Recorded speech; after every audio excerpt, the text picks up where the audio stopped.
Hello, wrestling fans, and welcome to another edition of the Monday Night Raw Review. I'm your host, the Invincible Vincent. This show is brought to you by UnifiedWrestling.com and 123Wrestling.co.uk.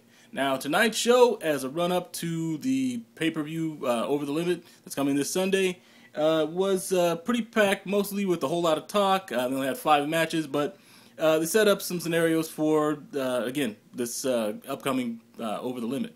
Now, the show started off with Triple H and John Laurinaitis talking backstage. John Laurinaitis is offering Triple H his pity and sympathy and support regarding Brock Lesnar snatching his arm in half. And Triple H told him that he was going to say everything that he was going to say about it once he got out to the ring. Now, Triple H came out. His arm was still in the brace from a couple of weeks ago. He says that everybody wants to know his thoughts on Brock Lesnar. And it's not so much the physical act that Brock Lesnar visited on his arm, but the fact that the arrogancy of Brock Lesnar coming back and say that he was going to bring legitimacy to the WWE.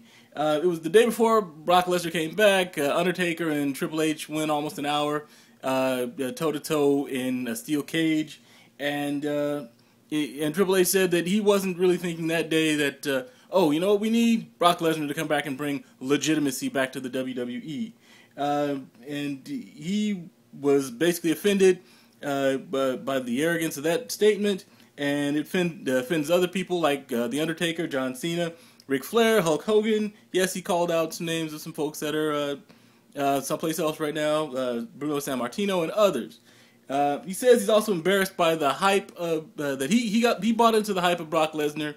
And first when he came to the WWE, and then when he came back, because Brock Lesnar was with the WWE, but when it got a little bit tough, he went ahead and quit and went on to UFC.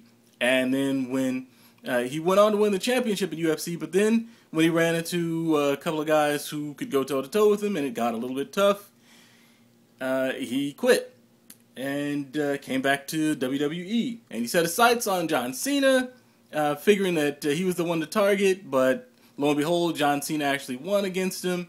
He got torn up in the process, but he still won, and he was able to dig down and find that something inside him that Brock Lesnar couldn't seem to find, because John Cena was able to pull out the wins.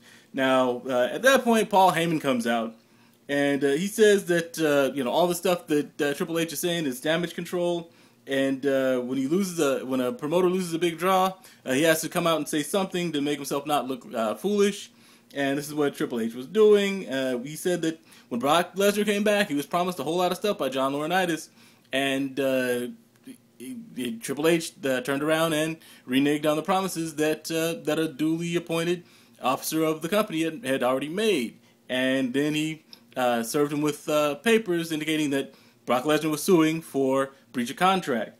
And Paul Heyman went on to make some more statements about him bringing out a fighter into an entertainment company and then being surprised that he wants to fight. He goes on to say a few more things. Triple H grabs him, slaps the mic out of his hand, and grabs him by the face. And looks like he's going to do some more, but he lets Heyman go. And Heyman, in turn, tells Triple H that he's going to go ahead and sue him himself for assault and battery at this point. So after that, the show moves on, and we finally have the first match, which is CM Punk and Santino Marella versus Cody Rhodes and Daniel Bryan. Now, CM Punk and Santino were able to win this one. CM Punk actually got the GTS on Daniel Rhodes after Daniel Bryan basically bolted from the ring. Again, this is a prelude to the match that CM Punk and Daniel Bryan are going to have this week at Over the Limit. Now, following that, they had the Divas match, which was Alicia Fox versus Beth Phoenix. Beth Phoenix is back, moving around pretty good on her ankle. And Beth Phoenix was able to win this one with the Glam Slam. Now, Layla had come out to the top of the ramp to watch the proceedings, check out the competition. Because, again, Layla's going to be going against Beth Phoenix this Sunday at Over the Limit. Now, after the match, Phoenix grabs Alicia Fox and looks like she's going to do some more damage. But Layla runs out, gets her in a hair-pulling bulldog, Beth Phoenix, rather, and Beth Phoenix withdraws from the ring and again, set up for the match coming on Sunday.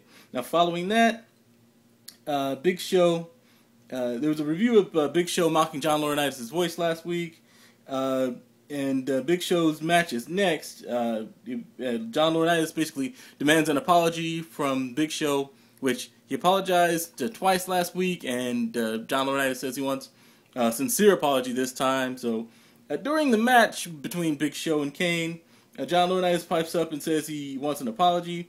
Big Show is distracted, and Kane gets the pin and the win. Now, John Laurinaitis comes into the ring at that point and says that he demanded an apology, and he thinks it's a good idea. Does Big Show think it's a good idea to make fun of the leader, the boss? And if he doesn't give an apology, he's basically going to kick Big Show out. Big Show breaks down and says the past 18 years he's loved what he's been doing with WWE, with WCW, all the way through his whole history. And if it comes to, he doesn't want to throw away 18 years of coming down the aisle, seeing the kids, and everybody being glad to see him and all this. And, if he offended John Laurinaitis by imitating his voice last week, he's sorry. John Laurinaitis says that he wants him to say it louder. He didn't think the people in the cheap seats heard him. Big Show apologizes again. Then he says he wants to do it, to get down on his knees and beg. Big Show hesitates real hard. And John Laurinaitis gets ready to leave and says that he, gets ready to say that he's fired. Big Show tells him to wait. Big Show actually gets down on his knees, apologizes again, and John Laurinaitis says that he's gonna consider it. And then after he gets ready to leave, he says, "You know what? I considered it. You're still fired. Bye." And so Big Show is basically left in the middle of the ring, on his knees, crying like a gigantic baby. And the show moves on. Now, match 4, this was a 6-man tag match between Brodus Clay, Kofi Kingston, and R-Truth versus The Miz, Dolph Ziggler, and Jack Swagger. Now, Brodus Clay, Kofi Kingston, and R-Truth won this one. Clay basically landed the Funkasaurus Splash after on The Miz after Kofi Kingston set him up with a Trouble in Paradise. Now, backstage after that, AJ was wishing CM Punk good luck on his match against Daniel Bryan. CM Punk told her that he appreciated it, but he really didn't want to get in the middle of the drama between AJ and Daniel Bryan. He's known Daniel Bryan for a long time, doesn't trust him, and just really doesn't want to deal with the situation. And he exits, and AJ sort of just standing there looking crazy. Moving on, match number 5, this was Chris Jericho versus Randy Orton. Now, Sheamus is watching from the announce table. During the match, Chris Jericho actually, the action moves to the outside of the ring, and Chris Jericho throws Randy Orton into Sheamus. Sheamus, because there's already this friction going back and forth between Randy Orton and Sheamus, and after this, Sheamus gets ready to prior to that, actually, Sheamus had already dropped his headphones, getting ready to scrap. And after the action went back into the ring, Orton was able to get it was a DDT on Chris Jericho, but before he could actually go ahead and pin him for the win, Sheamus actually dragged Chris Jericho out of the ring, provoking the DQ. Now, they started arguing and looked like they were going to have another match right then and there, but the refs basically ran in and stopped any action before it starts. Again, there's going to be the 4-way championship match this Sunday at, again, the pay-per-view, which is going to be Sheamus, Chris Jericho, Randy Orton, and Alberto Del Rio, which Alberto Del Rio wasn't there tonight, but he's going to be on SmackDown on Friday. Now, following that, John Laurinaitis comes out to the ring. He says that he's sorry that John Cena is the universe's favorite superstar, because that makes the WWE Universe losers. Cena lost to The Rock, and after the match with Brock Lesnar, he looked pretty much like he lost. When he beat, and John Laurinaitis said that when he beats John Cena at Over the Limit, he's going to make all the people who rooted for John Cena feel like losers, because without losers like you, there couldn't be winners like me. His quote. Now, John Cena comes out of the ring. He basically, to the camera, he tells them that he's dinged up, but he's good. Goes out to the ring. and goes up to John Laurinaitis, gives him a good solid sniff, and then he tells him desperation is a stinky cologne. Now, that's a reference to the movie Super Troopers, which I appreciated.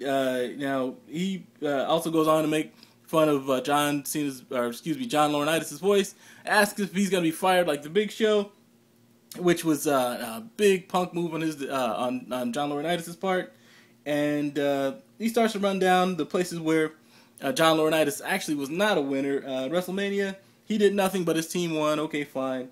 He wanted to have CM Punk removed as a champion. That didn't work. And he brought Brock Lesnar to beat John Cena at Extreme Rules, which turned out to be a dud also because John Cena won that match. That makes him a loser. And quite a few times while John Laurinaitis was trying to speak, John Cena would interrupt him with a nice round of loser. And following that, he also mentioned that Ace had no... Well, let's see. He said a few things. He asked for a show of hands of how many people wanted to hit John Laurinaitis so far back in the time that he would think that he had a lead role in Gleaming the Cube. He said that John Laurinaitis had no concept of reality. He said that Pittsburgh, which is the city that they were having Raw in tonight, was known for several things. One of them was the Steel Curtain. Steelers, yeah. And following that, he also said it was the Pittsburgh Penguins who are fighting for it right now. Laurinaitis says that he was going to reference the Penguins in his promo. He referred to them as losers. John Cena takes out a hockey puck out of his back pocket, and he says on behalf of himself and the Pittsburgh Penguins, John Laurinaitis could go puck himself. Nice. Following that, John Laurinaitis says that as GM of Raw and SmackDown, he can make any stipulations that he wants, specifically to the match between himself and John Cena this Sunday. And as he gets ready to wind up a nice solid set of stipulations, probably involving one or more of the superstars being in the ring with him, Eve comes out with a piece of paper and hands it to John Laurinaitis. Cena snatches it away, and it turns out to be from the board. And the board is saying that it's important information about the match with John Cena. For the match between Laurinaitis and Cena at Over the Limit, there will be no special guest referees, and no one will be allowed at ringside. The only way to win is by pinfall or submission. And any superstar who tries to interfere with the match will be immediately terminated. So should he lose, and also should John Laurinaitis lose to John Cena, Laurinaitis will be officially terminated. And John Cena asks him what he wanted to say, what was the major announcement that he wanted to make, and John Laurinaitis basically just slaps him and leaves the ring. So the match is set. We'll see what happens on Sunday at Over the Limit. Should be interesting. Looking for a way for John Laurinaitis to find a loophole and manage to be employed next Monday. We'll see what happens, but that's all we have for you tonight. Go ahead and check us out on Thursday for the TNA Impact review. For myself, the Invincible E. Vincent. Take care and enjoy the rest of your week.